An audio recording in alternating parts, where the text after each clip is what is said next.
Bengali রেসিপিতে সবাইকে স্বাগত জানিয়ে শুরু করছি আরও একটি নতুন রান্না।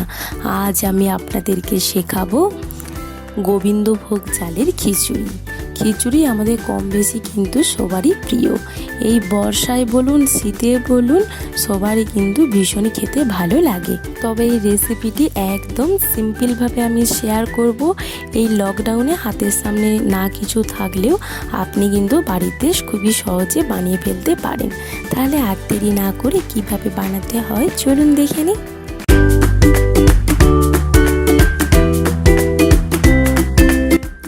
প্রথমেই একটা বোল নিয়ে নিয়েছি, আর প্রথমেই লাগছে 150 গ্রাম গোবিন্দভোগ চাল, যেটা আমরা পায়েসের ক্ষেত্রে ব্যবহার করে থাকি। একই সাথে 150 গ্রাম সোনামুগ ডাল দিয়ে দিচ্ছি। তবে খেয়াল রাখতে হবে চাল আর ডালের পরিমাণটা সমান সমান হতে হবে, তাহলে বেশি কিন্তু টেস্টি খেতে লাগে। তো ভালোভাবে ফ্রেশ জল দিয়ে ধুয়ে নিচ্ছি।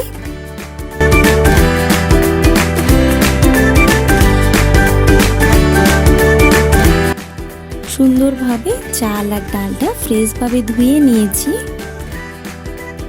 তারপর চুলায় একটা কড়াই বসিয়ে দিয়েছি, আর সাথে 1 টেবিল স্পুনের মতো সরষের তেলও গরম করতে বসিয়ে দিয়েছি।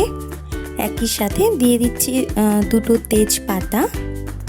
10 সেকেন্ডের মতো একটু নাড়াচাড়া করে নিচ্ছে। তেজপাতার যে ফ্লেভারটা আছে সেটা তেলের মধ্যে বেরিয়ে যাবে তাহলে। তারপর দিচ্ছি একটা বড় সাইজের টমেটো কুচি আর 6টা চেরা কাঁচা লঙ্কা। তবে ঝালটা আপনাদের স্বাদ অনুযায়ী দেবেন। আর একই সাথে দিয়ে দিচ্ছি 1 টিস্পুন লবণ, এটা আপনাদের স্বাদ বুঝে দেবেন। আর একই সাথে একটু নাড়াচাড়া করে নিচ্ছি, তবে গ্যাসের আঁচ হাই টু মিডিয়াম। দেখুন টমেটোটা নাড়াচাড়া করেছি জাস্ট 10 থেকে 15 সেকেন্ডের মতো। টমেটোর কাঁচা গন্ধ চলে যাবে বা টমেটোটা গলে যাবে এরকম না। আর একই সাথে চাল আর ডালটা যে ধুয়ে রেখেছিলাম সেটাও দিয়ে দিচ্ছি। আর একই সাথে 30 থেকে 45 সেকেন্ডের মতো হালকা একটু নাড়াচাড়া করে নিচ্ছি। ডালের যে একটা কাঁচা টাইপের একটা গন্ধ থাকে সেটাও চলে যাবে। তবে গ্যাসের আঁচ মিডিয়াম টু হাই হিটে রেখে।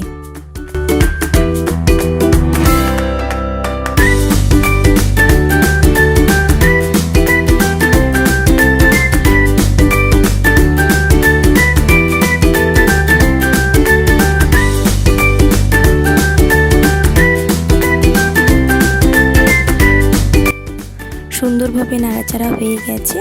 এখন দিয়ে দিচ্ছি 1 চা চামচের 4 ভাগের 3 ভাগ হলুদ গুঁড়ো। দিচ্ছি 1 টিস্পুন লবণ, তবে এটা আমি আমার স্বাদ বুঝে দিয়েছি, আপনারা আপনাদের স্বাদ বুঝে দেবেন। একই সাথে ওপর দিক থেকে ঢাকা দিয়ে দিচ্ছি 10 থেকে 15 মিনিটের জন্য। তবে গ্যাসের আঁচ মিডিয়ামে রেখে ওটা সেদ্ধ হতে থাক। সেই ফাঁকে আমি চুলায় আরেকটা কড়াই বসিয়ে দিয়েছি, আর 1 টেবিল স্পুনের মতো তেলও গরম করতে বসিয়ে দিয়েছি। একই সাথে 10 পিস চৌকো করে কেটে রাখা সেদ্ধ আলু আমি হালকা লবণ আর হলুদ দিয়ে ফ্রাই করে নিচ্ছি। এটা আলাদা করে সেদ্ধ করে ভাজার একটাই কারণ, আলুর কোয়ালিটিটা একদমই ভালো না, সেই জন্য আলাদা করে সেদ্ধ করে ভাজতে হচ্ছে। এটা কিন্তু আপনারা চাইলে ওই একই সাথে যখন আমি টমেটোটা ভাজলাম তার আগে আলুটা দিয়ে হালকা ভেজে নিয়ে ওই একই সাথে সেদ্ধ হয়ে যেত, চাইলে ওটাও করতে পারেন কিংবা এইটাও করতে পারেন। তো হালকা লাল করে আমি ভেজে নিচ্ছি। আর তবে আমি আলুটাকে আমি প্রায় 80% মতো সেদ্ধ করে নিয়েছিলাম।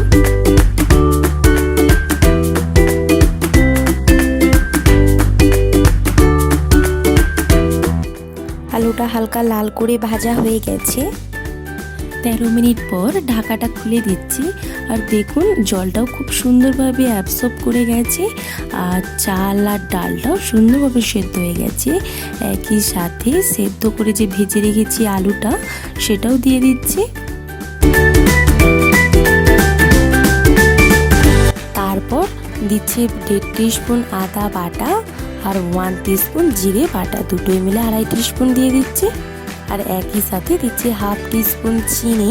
তবে এক্ষেত্রে এখন আমি আদা জিরে বাটাটা দিলাম একটাই কারণ, সুন্দর একটা ফ্লেভার আসে যেটা না বানিয়ে খেলে আপনারা বুঝতে পারবেন না যে কতটা টেস্টি। আর ভালোভাবে হালকা হাতে একটু মিশিয়ে নিচ্ছি। আর একই সাথে কিন্তু খিচুড়িটাও আমার মোটামুটি কমপ্লিট।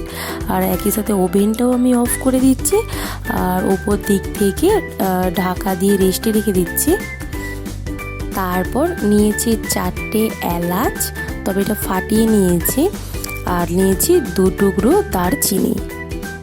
চুলায় আগেই যে সেদ্ধ আলুটা ভেজে রেখেছিলাম যে কড়াইটায়, সেই কড়াইটায় আবারও বসিয়ে দিয়েছি। সাথে 3 টিস্পুন রিফাইন্ড অয়েলও গরম করতে বসিয়ে দিয়েছি। আর একই সাথে এলাচ আর দারচিনিটা দিয়ে দিচ্ছি। এর যে একটা হালকা স্মেল আছে সেটা বেরোলেই এটা হয়ে যাবে। আমি মিডিয়াম টু হাই হিটে রেখে এটা ভেজে নিচ্ছি।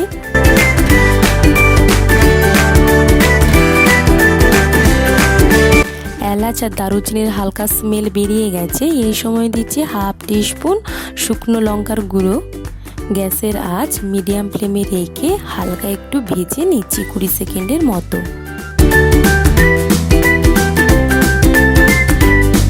খিচুড়ির ঢাকনাটা খুলে দিচ্ছি আর একই সাথে এলাচ দারচিনি আর শুকনো লঙ্কার যে ফোড়নটা করে রেখেছিলাম সেটাও দিয়ে দিলাম।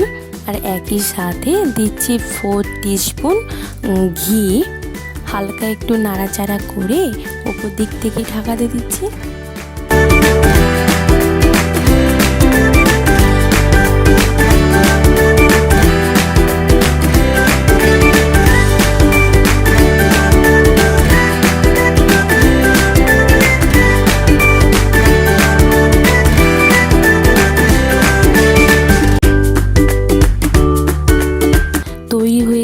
কত সহজে গোবিন্দভোগ চালের খিচুড়ি, যেটা ভীষণই সিম্পলভাবে আমি দেখানোর চেষ্টা করেছি। প্রত্যেকটা স্টেপ ফলো করে আপনি কিন্তু বাড়িতে এই একইভাবে বানালে আশা করি ভীষণই ভালো লাগবে। এটা গরম গরম বেগুনির সাথে কিন্তু আপনি পরিবেশন করতে পারেন। চাইলে আমার চ্যানেলে এই রেসিপিটি রয়েছে, আপনি দেখে নিতে পারেন, কিংবা আলুর দমের সাথেও এটা কিন্তু পরিবেশন করতে পারেন। তো ফ্রেন্ডস, আজকের মতো বিদায়। অন্য কোনো রেসিপি নিয়ে আমি আবার হাজির হব। ততক্ষণ সুস্থ থাকবেন, ভালো থাকবেন।